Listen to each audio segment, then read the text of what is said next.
Assalamualaikum warahmatullahi wabarakatuh. Ini kita kuliah itu ya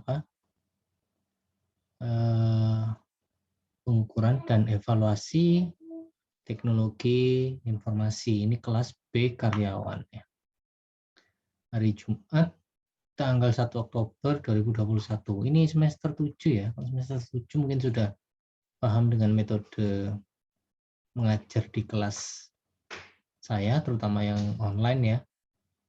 Saya rasa sudah sering saya ajar. Langsung ini pertemuan pertama, saya share PowerPoint-nya ya. Nah, ini pengukuran dan evaluasi teknologi informasi. Pertemuan 1 kelas B. Nah, ini mengingatkan jangan lupa untuk melakukan presensi di esrokan.unusa.ac.id ini yang bawah ya. Yang saya kotak ini. Mulai jam 15.50 sampai 18.20. Oh ya, mohon maaf ini saya agak telat banget ini untuk mengisi materinya. Ya. Untuk minggu depan kita usahakan langsung via Zoom live ya. Live Zoom, kita tentukan jamnya jam berapa, sebelum maghrib atau setelah maghrib. Tapi tergantung kalian juga apa itu namanya untuk apa itu namanya pesertanya kira-kira bisa join atau enggak ya. Ini saya lihat di apa namanya di esrokan untuk yang ikut di peti ini ada 5 mahasiswa ya. Isti Masrul Tul, Samsul Arifin, Muhammad Asmi Aziz, Khairul Anam, dan Deva Muhammad Iqbal. Ya. Oke, saya lanjut lagi ke ini materi tentang peti. Itu apa itu? Ini ada 3 SKS ya. Jadi seperti biasa, 1 SKS akan ceramah online, 1 SKS diskusi online, 1 SKS tugas mandiri. Tuh ya. Kemudian untuk total pertemuannya 16 UTS dan UAS, plus UTS dan UAS. Ini full saya pegang untuk peti yang semester 7 kelas B ini. Perkuliahan akan dilakukan secara online. Untuk GCR akan saya buat untuk kelas yang sore. Untuk kelas yang pagi sudah ini kelasnya mestinya dibedakan antara kelas di GCR ya. Nanti saya buat kelas online-nya di Google Classroom dulu. Oke, jadi deskripsi mata kuliahnya yaitu pengukuran evaluasi teknologi informasi. Ya, dari kata-katanya pasti kalian sudah familiar ya, sudah sering mendengar itu entah dari dosen yang lain ataupun dari saya ataupun bahkan dari teman-teman atau kakak-kakak tingkat kalian. Karena banyak yang mengambil topik pengukuran dan evaluasi ini sebagai tugas akhirnya.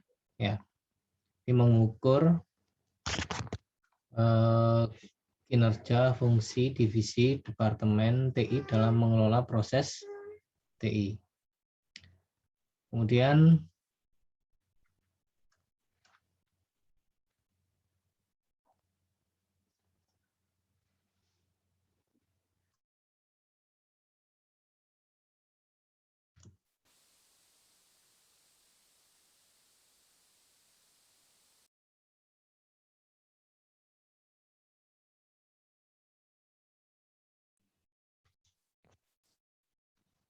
mengevaluasi praktek pengelolaan teknologi informasi. Kemudian membahas seputar konsep dan menerapkan konsep melalui latihan mengukur kinerja fungsi divisi departemen TI di suatu organisasi. Ya, jadi lingkupnya sangat luas ya. untuk kita dalam mengulik mata kuliah ini, karena berhubungannya dengan organisasi dan berbagai bidang di dalam organisasi tersebut. Gitu. Ya,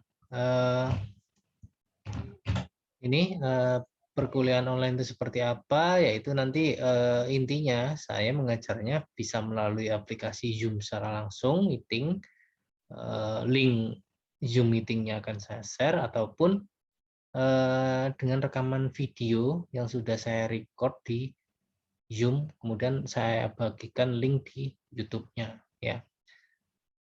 Kemudian untuk kuliah online itu saya mengajar dan kalian belajar itu tidak harus berada di tempat yang sama. Untuk presensinya menggunakan esrokan.unesa.co.id. Kemudian capaian mata kuliahnya apa? Yaitu mahasiswa mampu memahami konsep pengukuran kinerja dan evaluasi teknologi informasi. Dan mahasiswa mampu mengidentifikasi peran divisi TI atau non-TI. Nah, ini yang pentingnya. Tidak hanya divisi TI saja.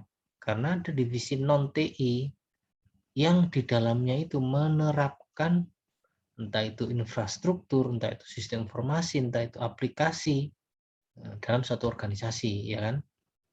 Kemudian mahasiswa mampu memahami konsep indikator pengukuran kinerja divisi TI. Kemudian mahasiswa mampu memahami dasar-dasar metode pengukuran kinerja dan evaluasi TI. Nah, ini salah satu, ini saya contohkan ya misalkan di suatu rumah sakit yang paling dekat kan rumah sakit misalkan RSI Jemur Sari ataupun RSI Ayani. Ini ya, gedung. Ini kan bukan perusahaan IT. Divisinya pun tidak divisi IT semua. Divisi IT hanya mungkin satu bagian itu aja. Lainnya divisi ada Poli, ada SDM, ada yang lain. Tapi di dalamnya ada banyak sekali sistem informasi. Contohnya misalkan kalau saat kita mau masuk sistem informasi parkir.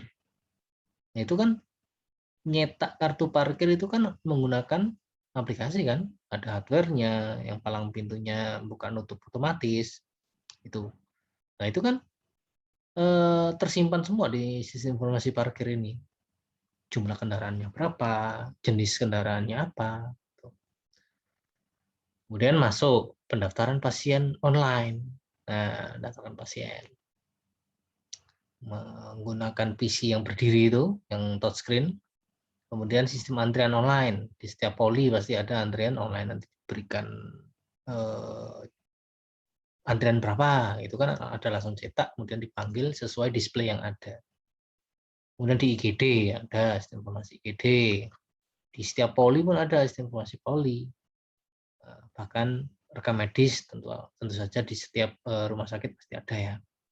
Kemudian sistem informasi karyawan yang berhubungan dengan SDM itu ada. Farmasi tentang obat-obatan ada. Kemudian sistem informasi keuangan untuk gaji-gaji ataupun keuangan pengeluaran, pemasukan dari rumah sakit itu di sini dan lain sebagainya. Masih banyak lagi, silakan kalian cari-cari ulik-ulik lagi kira-kira ada apa saja sistem yang ada di rumah sakit atau bahkan di perusahaan-perusahaan yang lain, nggak hanya rumah sakit, perkantoran apa gitu, perusahaan, entah perusahaan telekomunikasi, entah perusahaan untuk kontraktor atau yang lain. Masih banyak lagi, silakan kalian bisa cari-cari sendiri. Metode yang digunakan apa? Banyak sekali ya metode, misalkan COVID, kemudian KPI, gap analysis, IT balance scorecard, kemudian metode lain yang lain bisa Hotfit, bisa Dallin McLean, dan lain sebagainya. Kira-kira seperti itu untuk sebagai pembuka mata kuliah